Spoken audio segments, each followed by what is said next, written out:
मेरे प्यारे छात्र छात्राओं, आज मैं तुम लोगों को मणिकांचन संयोग पाठ समझाऊंगी, जिसके लेखक है डॉक्टर अच्युत शर्मा। अभी देखो, महाबाहु ब्रह्मपुत्र की गोद में बसा विश्व का सबसे बड़ा नदी द्वीप है माजुली। इसी में स्थित धुआहाता बेलगुरी नामक वो पवित्र स्थान, जहाँ एक शरण भागवती वैष्णव धर्म के प्रवर्तक श्रीमंत शंकर देव और परम शाक्त माधव देव का महामिलन हुआ। यह महामिलन मध्ययुगीन असम की ही नहीं, अपितु असम भूमि के संपूर्ण सांस्कृतिक इतिहास की संभवतः। यहाँ जो है मणिकांचन संयोग जो है शीर्षक जो दिया गया है, किसको देखकर दिया गया है। यहाँ शंकर देव और माधव देव दोनों शिष्य और गुरु जो है, गुरु शिष्य के जो है अपूर्व मिलन को देखकर मणिकांचन संयोग जो है शीर्षक नाम यहाँ दिया गया है। तो क्या कहा है लेखक ने, महाबाहु ब्रह्मपुत्र की गोद में कौन क्या बसा है, नदी द्वीप माजुली बसा है। तो उसमें ही स्थित धुआहाता बेलगुरी नामक जो है पवित्र स्थान में एक शरण भागवती वैष्णव धर्म का प्रवर्तक श्रीमंत शंकर देव और माधव देव का क्या हुआ था, मिलन हुआ था। तो इस महामिलन में मध्ययुगीन असम की ही नहीं, अपितु असम भूमि के लिए ये सांस्कृतिक क्या है, इतिहास मालूम हुआ था। तभी देखो, सर्वाधिक महत्वपूर्ण घटना है, और ये जो घटना है सर्वाधिक महत्वपूर्ण घटना जो सभी जानते हैं। उन दिनों संत शंकर देव शक्ति की उपासना, और उन दिनों शंकर देव क्या करते हैं, शक्ति की उपासना, तंत्र मंत्र, बलि विधान एवं अनेकानेक कठोर धार्मिक बाह्याचारों से जकड़े हुए असमिया समाज को मुक्ति का नया पथ दिखाने तथा उसे आध्यात्मिक उन्नति के सरलतम मार्ग पर ले चलने का महान प्रयास में जुटे हुए थे। तो उन दिनों जो है शंकर देव किस कामों में जुड़े हुए थे, तंत्र मंत्र, बलि विधान आदि, मतलब पुराने जमाने की जो रूढ़िया पद्धति है उन सभी को हटाने की, उन सभी को असमिया समाज से मुक्ति दिलाने की क्या कर रहे थे, वे महान प्रयास कर रहे थे। ऐसी स्थिति में यज्ञ गुरु शंकर को यज्ञ शिष्य माधव मिल गया। उसी समय में यज्ञ गुरु श्री शंकर देव और उनके जो है शिष्य माधव देव, उनको मिल गया था। शंकर माधव का मिलन पावन असम भूमि के लिए सोने में सुगंध जैसा साबित हुआ। इस मिलन से भारतवर्ष के इस पूर्वोत्तरी भूखंड में भागवती वैष्णव धर्म अथवा एक शरण नाम धर्म, और इन दोनों ने एक शरण नाम धर्म का प्रचार किया। कार्य में एक अद्भुत गति आ गई, और शंकर माधव के सम्मिलित प्रयास से इस पावन कार्य में दिन दुनी रात चौगुनी बढ़ोतरी होने लगी। सांसारिक जीवन में शंकर माधव मामा भांजे थे, और सांसारिक जो जीवन में दोनों क्या थे, मामा भांजे। पर इस महामिलन के उपरांत दोनों गुरु शिष्य के पवित्र बंधन में बन गए थे। ऐसे तो वो मामा भांजे थे, परंतु जो है गुरु शिष्य के पवित्र बंधन में भी वो लोग दोनों बंध गए थे। इसका साक्षी बना था ब्रह्मा का वरद पुत्र ब्रह्मपुत्र नद। ये परीक्षा में आता है। जो इन दोनों की जो साक्षी थे कौन, ब्रह्मा का वरद पुत्र ब्रह्मपुत्र जो थे, इन दोनों के मिलन का जो है साक्षी था। महाशक्ति का जो है आकार, ब्रह्मपुत्र अपनी गोद में मामा भांजे को गुरु शिष्य बनते देखकर अत्यंत हर्षित था। पहले तो वो दोनों मामा भांजे थे, उनके संबंध मामा भांजे थे, फिर बाद में गुरु शिष्य के रूप में वो दोनों संबंध फिर से जुड़ने लगे। उसने इस महामिलन के उमंग रस को बंगाल की खाड़ी से होकर हिंद महासागर तक पहुंचाने के लिए अपनी लोहित जलधारा को आदेश दिया है। और क्या किया है, उनके इस महामिलन से ही उमंग रस बंगाल की खाड़ी से लेकर हिंद महासागर तक यह आदेश पहुंच गया है कि दोनों क्या है, मामा भांजे से होकर अभी दोनों गुरु शिष्य बन गए। असमिया साहित्य के समर्थ हस्ताक्षर रसराज लक्ष्मीनाथ बेजबुरा ने शंकर माधव के महामिलन को मणिकांचन संयोग की आख्या से अलवित किया है। और मणिकांचन संयोग की आख्या से किसने अलवित किया है, लक्ष्मीनाथ बेजबुरा जी ने। ये याद रखना। इस महामिलन की भूमिका के रूप में घटित घटनाएं बड़ी ही रोचक है, और इस महामिलन में जो घटना घटी थी वो बहुत ही रोचक है। कहा है श्रीमद शंकरदेव की चचेरी बहन मनोरमा श्रीमंत शंकरदेव की चचेरी बहन मनोरमा और बहनोई गोविंदगिरी अथवा दिघलपुरियागिरी के सुयोग्य पुत्र थे माधव। अपनी सारी पैतृक संपत्ति कोच विहार की पश्चिमी सीमा पर स्थित पांडुका में बसे। तो यहाँ क्या कहा गया है, श्रीमंत शंकरदेव की चचेरी बहन मनोरमा और उनके बहनों गोविंदगिरी अथवा दिघलपुरियागिरी के सुयोग्य पुत्र थे माधव देव। तो अपनी सारी पैतृक संपत्ति कोच विहार में ही जो है सीमा पर ही स्थित थी, जिसमें पांडुका में बसे थे। आगे देखो,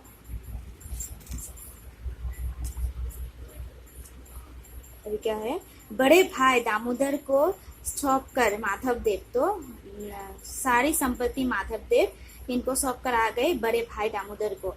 खानदारी दुबी या टेम्पू वानी की और वापस आ रहे थे। टेम्पू वानी से वापस आ रहे थे तो उनको खबर मिली कि उनकी माँ सख्त बीमार है। खानदारी दुबी में बहन उर्वशी और बहनोई रामदास के पास रहने वाली अपनी विधवा माँ के स्वास्थ्य को लेकर माधवदेव अत्यंत चिंतित हुए थे। उन्होंने तुरंत मनौती मानी, हे देवी गोसानी, तुम्हें सफेद बकरों का एक जोड़ा भेंट करूंगा, माँ को शीघ्र स्वस्थ कर दो। तो यहाँ क्या कह रहे हैं, जो है यहाँ ये कहने की कोशिश कर रहे हैं लेखक कि जब माधव देव अपने पूरी संपत्ति किसको देकर आए थे, भाई दामोदर को, तभी उसके बहनोई और जो है बहन के पास कौन थी, उनकी माँ। तो माँ विधवा थी, तो माँ के लिए वो बहुत चिंतित थे। परंतु माँ का एक दिन क्या हो गया, बीमार होने के कारण उन्होंने क्या किया, वो तो माँ के पास नहीं थे, परंतु उन्होंने क्या किया था, अपने माँ के नाम पर मनौती मांगी थी और कहा माँ यदि ठीक हो जाए तो क्या देंगे, सफेद बकरों का एक जोड़ा भेंट करेंगे माँ को, देवी माँ को। माधवदेव जब बहनोई रामदास के घर पहुंचे तो उन्होंने पाया कि देवी गोसानी की कृपा से उनकी माँ स्वस्थ होने लगी। जब माधवदेव अपने बहनों के पास पहुंचे तब देखा कि माँ जो है स्वस्थ थी। यह देखकर माधवदेव की जान में जान आई और माधवदेव को आनंद मिला, जान में जान आई। उन्होंने मन ही मन देवी माता को प्रणाम करके उनके प्रति अकृत्रिम कृतज्ञता प्रकट की और देवी माँ को प्रणाम किया, कृतज्ञता किया, आभार प्रकट किया। थोड़ी ही दिनों में माँ पूरी तरह स्वस्थ हो उठी और माधवदेव ने मनौती के अनुसार सफेद बकरों का जोड़ा, वो जब माँ उनके बीमार थे तभी जो है उन्होंने क्या मांगी थी, देवी गोसानी से, मतलब सफेद बकरों का जोड़ा देने का जो उन्होंने प्रण किया था। तो उसी के अनुसार वो जोड़ा खरीद कर बहनोई रामदास को अनुरोध किया कि इसके लिए आवश्यक धन देकर माधवदेव व्यापार के लिए निकल पड़े। व्यापार से वापस आकर माधवदेव ने बहनोई रामदास से बकरों की बात पूछी। रामदास ने उत्तर दिया, मूल भाव करके बकरों की मालिक के पास ही रख छोड़ा है। तो जब व्यापार से माधवदेव तो पैसा देकर चले गए थे, सफेद बकरों खरीद कर, मतलब माँ देवी गोसानी तक मतलब देना है, दान करना है। फिर व्यापार से जब वापस आए माधवदेव तो बहनोई रामदास से पूछने लगे कि आपने दिया है कि नहीं।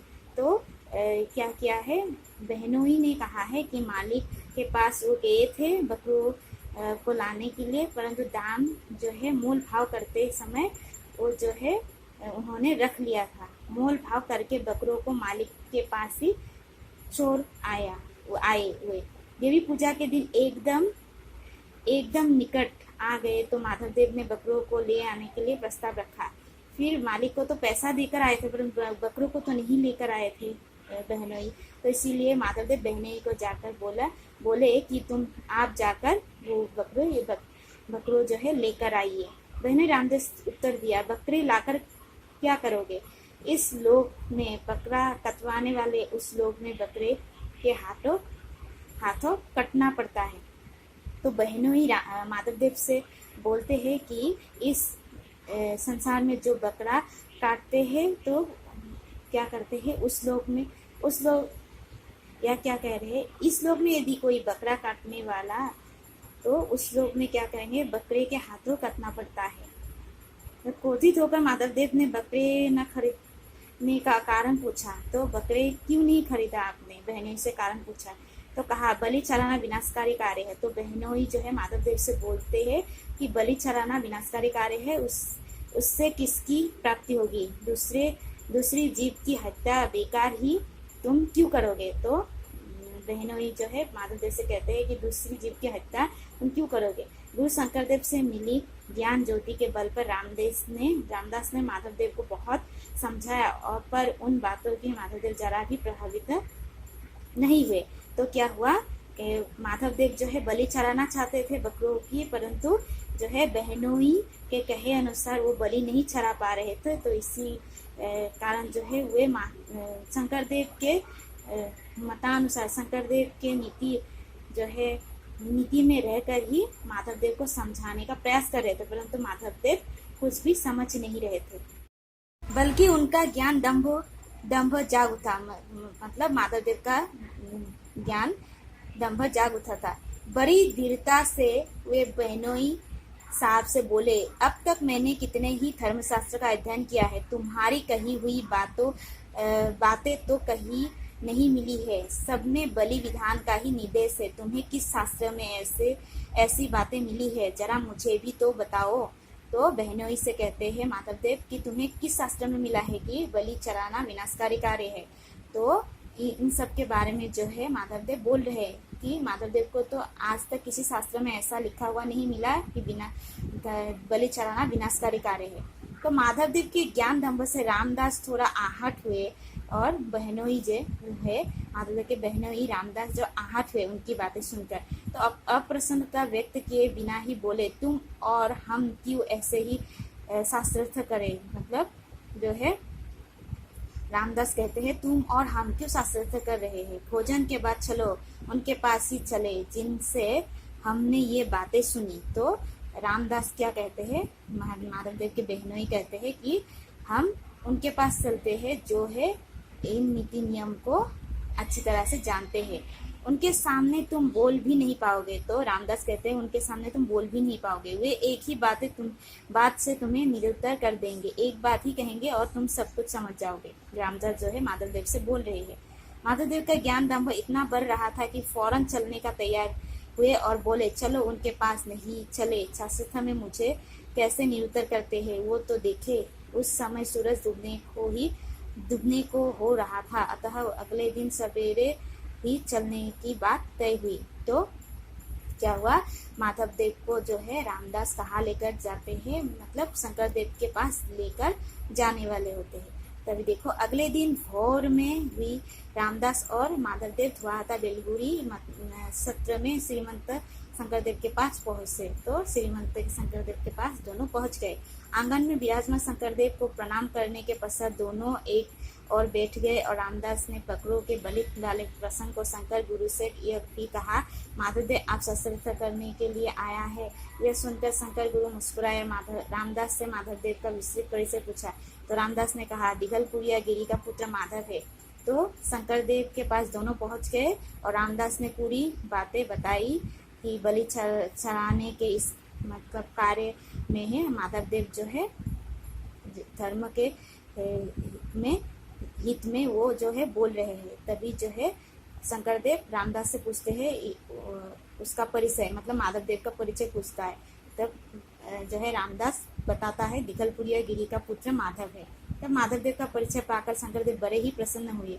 मतलब माधवदेव के बारे में जब उन्हें पता चला तब शंकरदेव को पूरा मतलब समझ आया कि ये कौन है। अपना भांजा इतना बड़ा और गुणी ज्ञानी बन गया है, वो जानकर उनका हृदय पुलकित हो उठा। और माधवदेव के परिचय के बारे में जानकर शंकरदेव को मालूम चल गया था कि ये उनके भांजे हैं। तो वे आनंद से भरपूर हो गए कि ज्ञानी गुणी बन गए हैं उनके जो है भांजे। उन्होंने अपने योग्य भांजे की शास्त्रार्थ प्यास बुझानी, दोनों में शास्त्रार्थ होने लगा और दोनों में शास्त्रार्थ होने लगा, शंकरदेव और माधवदेव। माधवदेव तो नहीं जानते थे कि उनकी शंकरदेव मतलब उनके मामा थे, परंतु शंकरदेव जानते थे कि वे मतलब माधवदेव उनके भांजे हैं। शंकरदेव निवृत्ति मार्ग के पक्ष में और माधवदेव प्रवृत्ति मार्ग में। पक्ष में विविध शास्त्र से प्रमाण प्रस्तुत करते और दोनों में जो है बातचीत में ही शास्त्रार्थ करने लगे दोनों और प्रमाण देने लगे दोनों एक दूसरे को। ऐसे ही शास्त्रार्थ दोनों में चलता रहा। सूर्य ढलने लगा पर शास्त्रार्थ समाप्त नहीं हुआ, मतलब दोनों शंकरदेव माधवदेव दोनों ही आपस में शास्त्रार्थ करने लगे। सूर्य जो है अस्त होने लगा परंतु उन दोनों का शास्त्रार्थ समाप्त नहीं हुआ। कोई भी कम नहीं है, कोई भी कम नहीं है। अंत में श्रीमद शंकरदेव ने भागवत के निमुक्त श्लोक को उद्धृत किया तो माधवदेव निरुत्तर हो गए।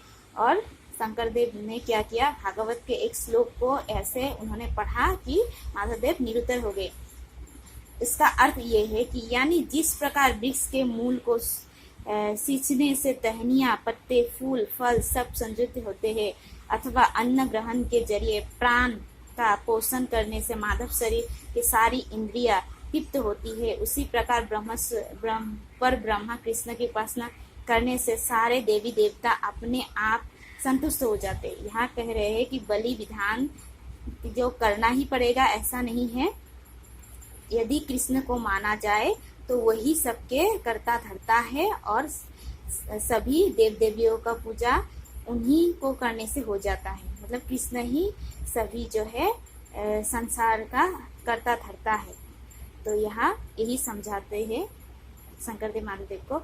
ज्ञानी माधवदेव ने ध्यान पूर्वक इस पुण्य श्लोक को सुना, इस पर चिंतन मनन किया, फिर निष्कर्ष पर पहुंचे कि शंकरदेव का मत ही पूर्णतः तर्कसम्मत एवं सत्य है। फिर बाद में माधवदेव को समझ आया कि शंकरदेव ही सत्य है। उनका ज्ञान दंभ पूर्णतः दूर हुआ और भली भांति समझ गए कि ब्रह्मा कृष्ण ही एकमात्र आराध्य देव है। तो बाद में उन्हें यह ज्ञात हो गया कि परम ब्रह्मा कृष्ण ही सब कुछ है। कृष्णस्तु भगवान स्वयं उनकी शरण में ही जीवों का कल्याण निहित है और कृष्ण के चरण में ही जीवों का कल्याण निहित है।